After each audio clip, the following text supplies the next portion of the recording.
Salut, bienvenue à tous sur la chaîne de La Belle et le Livre. Aujourd'hui, on se retrouve pour mes lectures du mois de juillet. J'ai 5 livres à vous présenter, dont 4 que j'ai lus et un que j'ai feuilleté qui n'est pas vraiment un roman à proprement parler, qui est peut-être un livre à savourer et à découvrir une fois de temps en temps par petites doses. Je vous expliquerai tout ça tout de long. J'ai décidé de noter, et je mets bien de gros guillemets, les livres que j'ai lus, pas pour le système de notation pur et dur, tout simplement pour donner un indicatif clair de est-ce que j'ai vraiment aimé ou pas. Donc ce que je vais faire tout au long de ma vidéo avec les livres que je vais lire, c'est que je vais fonctionner par nombre d'étoiles. Donc on fonctionnera comme ceci. 3 étoiles, c'est une lecture super, c'est vraiment le livre, il faut aller l'acheter, vous n'allez pas du tout être déçus. 2 étoiles, c'est plutôt un livre où, bon, si vous passez devant, si vous aimez plutôt ces univers-là, je vous le conseille parce que vous allez quand même passer un assez bon moment. 1 étoile, c'est vraiment une lecture qui, moi, ne m'a pas emballée et qui m'a plutôt déçue et que je vous recommande pas. C'est un petit mois ce mois-ci, normalement j'en lis plus que ça, mais là j'ai beaucoup travaillé ce mois-ci, donc moins de temps pour lire avec toutes les choses qu'on a à côté.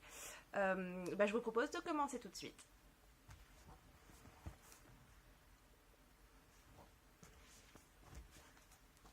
Alors le premier livre que j'ai lu, c'est un tout petit livre qui s'appelle Légende des lacs et des rivières, écrit par Bernard Clavel aux éditions Le Livre de Poche Jeunesse. C'est un livre qui a beaucoup vieilli, mais ça ne me dérange absolument pas car c'est un livre de légende et donc en fait c'est un livre où l'auteur a pris le parti de raconter, de se réapproprier des légendes que lui racontait sa mère, que sa grand-mère lui racontait avant elle et que son arrière-grand-mère lui racontait avant cela, etc. sur des générations. Et donc comme c'est un livre qui parle de légendes qui se transmettent, avoir un livre transmis dans cet état, ça ne me dérange absolument pas. Ça aurait été un livre de roman, un Marc Lévy ou je ne sais quoi, ça m'aurait dérangé, je ne l'aurais pas acheté. Mais dans l'optique où les histoires se transmettent, on se dit que tout comme les histoires, le livre s'est transmis et il a vieilli autant que ses légendes. Et voilà. Du coup, je trouve que c'est approprié et ça ne me dérange absolument pas. Donc je vous le disais, c'est ici Bernard Clavel qui s'est réapproprié toutes les légendes qu'on lui racontait pendant son enfance et que beaucoup de gens se racontent à travers depuis les siècles en fait. Et il nous les raconte encore aujourd'hui en prenant le parti complètement assumé d'avoir réapproprié certaines choses, certains faits, certaines représentations, tout simplement parce qu'il dit que les histoires, de toute façon, une légende, c'est une histoire qui change au fur et à mesure qu'elle est racontée au fil des siècles. Une légende de base d'il y a quelques siècles ne sera absolument pas la même que celle que l'on raconte aujourd'hui, parce que forcément, entre conteurs, il va y avoir des mots qui vont changer, des représentations qui vont changer, vu que les légendes se racontent principalement à l'oral, il y a toujours beaucoup de versions qui changent, et donc il prend le parti parfaitement assumé de lui aussi changer des choses comme tout le monde, tout en restant dans l'histoire de base. J'ai trouvé ce livre très intéressant, les légendes sont voilà, c'est de la jeunesse, quoi, c'est léger, c'est frais, et ça fait toujours plaisir des fois de lire des petites légendes, si après, bon, chacun aime ou n'aime pas, mais moi je sais que c'est une lecture qui m'a fait du bien, qui était légère, et voilà, donc c'est plein de petites légendes.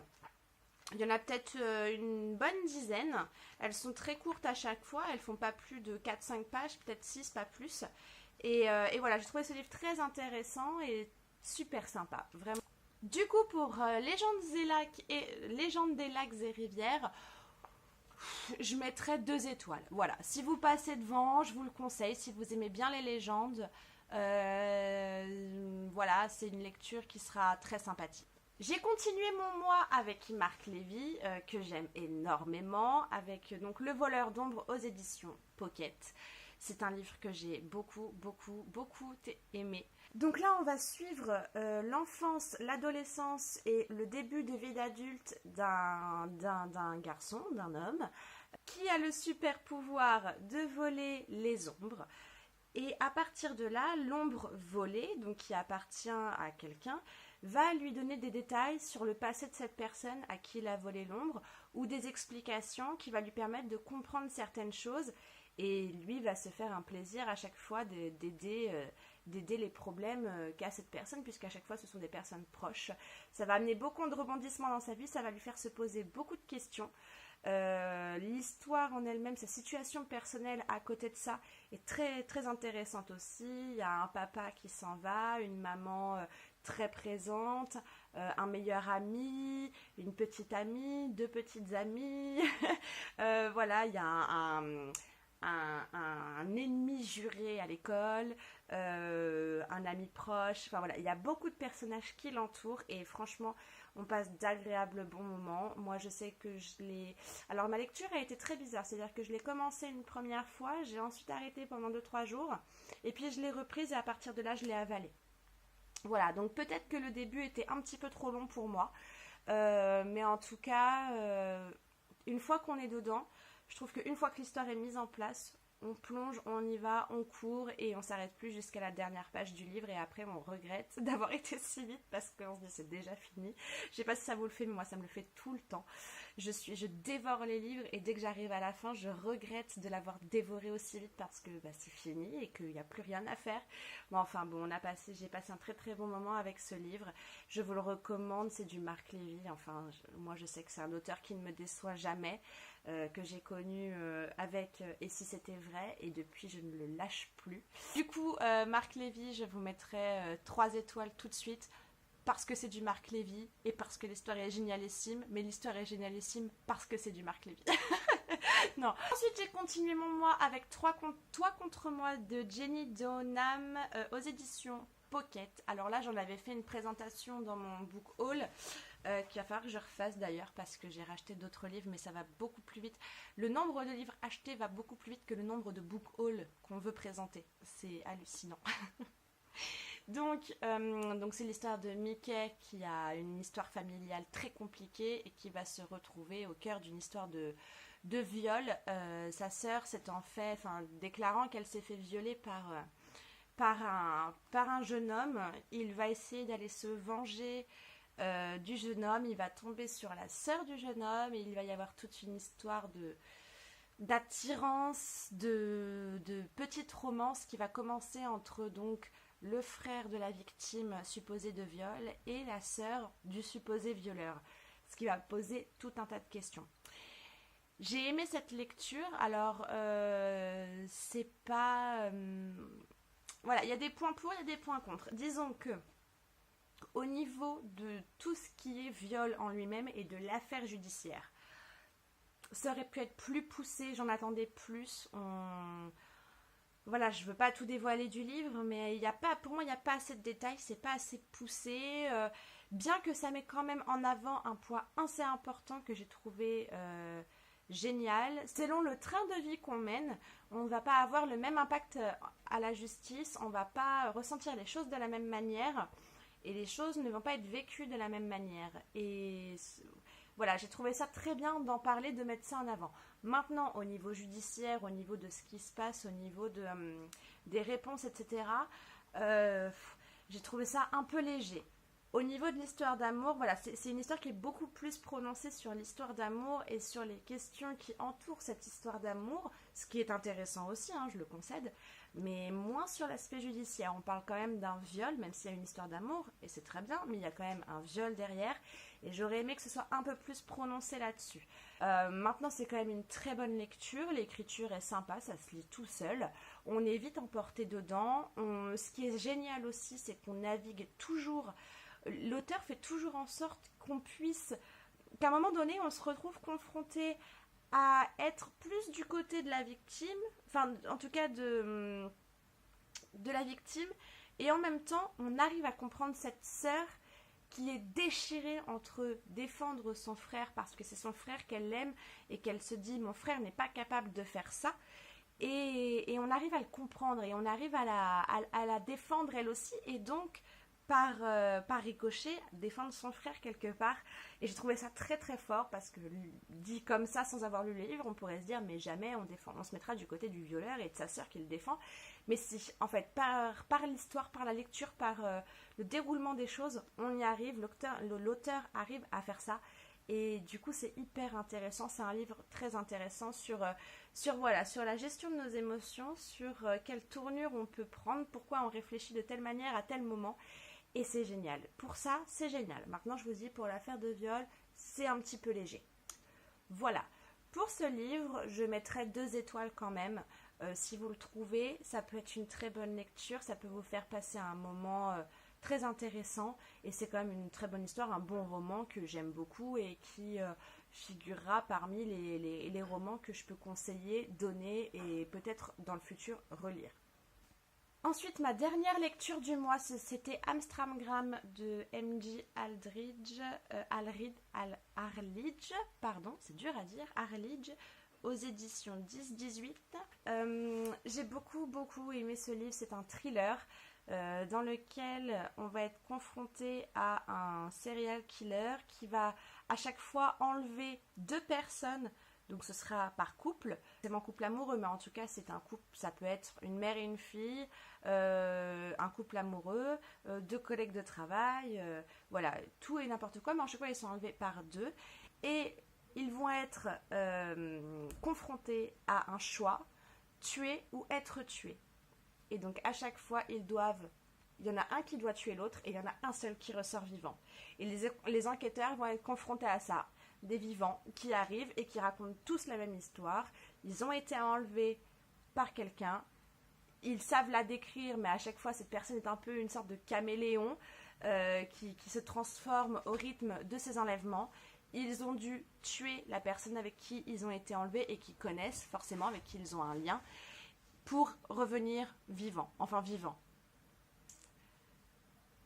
Vivants, en tout cas, ils respirent et leur cœur bat. Maintenant, au niveau du psychique, c'est autre chose. Voilà, à plusieurs reprises, on peut se rendre compte que ressortir vivant de cette situation, c'est peut-être pas la meilleure chose qui peut nous arriver, clairement. Mais voilà, c'est une très bonne lecture. Alors, c'est une très bonne lecture. Au niveau du thriller, je trouve qu'à la fin, c'est un peu long. À la fin, on en a un peu marre et on aimerait bien que voilà, le serial killer met du temps à être trouvé.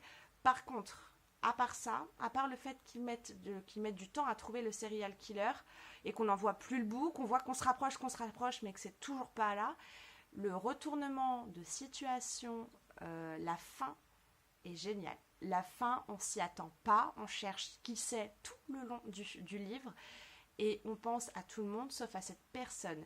Et ce qui est très intelligent et ce qui nous fait vraiment grincer des dents, c'est que tout le long du livre, on va avoir des passages en italique où on comprend très vite que ces passages-là n'ont rien à voir avec les événements actuels, mais que c'est clairement un événement qui touche directement le serial killer, qui parle directement de la vie du serial killer, mais on ne sait toujours pas qui c'est et on n'arrive toujours pas à le situer dans l'histoire et ça nous fait grincer des dents et en même temps c'est génial et je vous dis à la fin on prend un retournement de situation, enfin on se dit mais j'y avais pas pensé et pourtant c'est logique, enfin voilà, ce genre de livre qui finit comme ça pour moi c'est les meilleurs, vraiment une très très bonne lecture.